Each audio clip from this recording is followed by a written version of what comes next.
Flic et Flock se promènent dans une forêt méditerranéenne par un après-midi de juillet chaud et sec.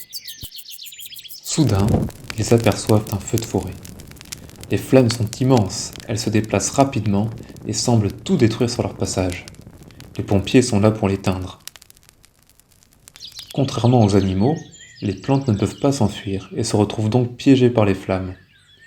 Est-ce que le feu détruit tout sur son passage et ne laisse qu'un désert sans diversité végétale ? La forêt retrouvera-t-elle tous les arbres et fleurs qui y vivaient avant l'incendie ? Des scientifiques ont essayé de répondre à ces questions en regardant comment la forêt cicatrise. Pour cela, ils ont étudié plusieurs forêts. Dans chacune d'elles, les scientifiques ont estimé son âge depuis le dernier incendie et ont ensuite compté les plantes du sous-bois. La forêt brûle.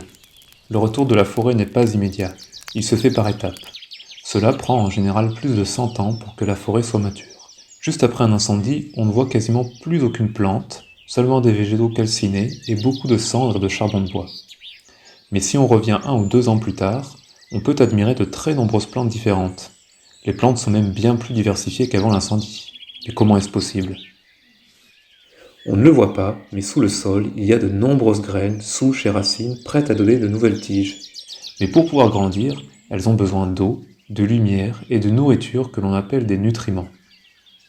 Pas de problème, les cendres qui forment un tapis gris sur le sol vont fournir des nutriments aux plantes.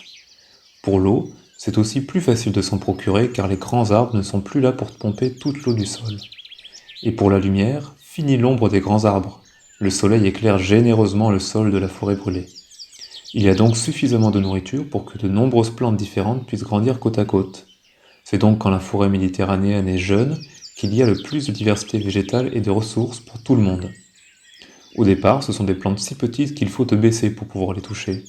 Parmi ces plantes, on trouve le thym, le romarin, mais surtout des pins d'Alep. Pour l'instant, ils ne dépassent pas ta tête, mais peuvent devenir très grands car ils poussent très vite. 20 ans après le feu, les pins dominent le sous-bois. Leur feuillage laisse moins passer la lumière. Leurs racines deviennent immenses et pompent trop d'eau et de nutriments pour que toutes les plantes du sous-bois puissent se nourrir. La compétition est forte entre les plantes, et celles qui se contentent de moins d'eau, de lumière et de nutriments sont celles qui survivent. Les plantes moins compétitives finissent par mourir. Sous l'ombre des pins, tu peux observer des chênes qui commencent à pousser. Ils sont 2, l'un s'appelle le chêne vert, l'autre le chêne pubescent.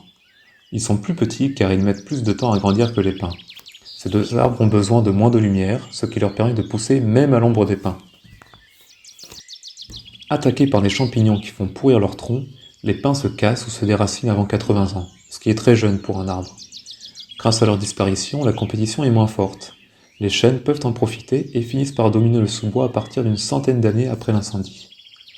Le feuillage des chênes forme un vrai parasol qui fait encore plus d'ombre que celui des pins et ont des racines encore plus grandes. Pour les plantes du sous-bois, la compétition est donc encore plus forte pour obtenir de l'eau, de la lumière et du nutriment. Il y a donc encore moins de plantes capables de pousser en sous-bois. Ainsi, ce sont dans les vieilles forêts où poussent les chênes que l'on voit le moins de plantes différentes en sous-bois. Mais en réalité, toutes les plantes présentes juste après l'incendie sont toujours là, la plupart cachées sous forme de graines, de bulbes ou de racines dans le sol. Elles n'attendent qu'un nouveau feu pour pouvoir germer et sortir de terre. Comme tu peux le voir, le feu permet donc à de nombreuses plantes de pouvoir pousser ensemble, ce qui serait impossible dans une vieille forêt avec de grands arbres qui consomment toutes les ressources. Comment les humains peuvent-ils aider les forêts à rester diversifiées ? Les feux de forêt représentent un danger pour les humains s'ils se produisent proches des maisons. C'est pourquoi les pompiers tentent de les éteindre tous. Mais comme nous l'avons vu, les feux de forêt sont utiles pour entretenir la diversité de plantes. Si le feu se propage dans des endroits où il n'y a pas de risque pour les humains, cela est bénéfique pour la diversité de la forêt sans être un danger pour nous les humains. Mais attention, quelques rares plantes, mousses, champignons et animaux ne vivent que dans les vieilles forêts. On les connaît peu. Ces vieilles forêts sont aussi utiles, elles jouent un rôle pour la diversité et pour la qualité de l'environnement. Il faut donc un peu de tout, des jeunes forêts brûlées, des bois plus âgés et de très vieilles forêts. Le paysage doit donc comporter un peu de tout, c'est juste une question de bon équilibre pour que chaque espèce, chaque être vivant trouve sa place dans le paysage.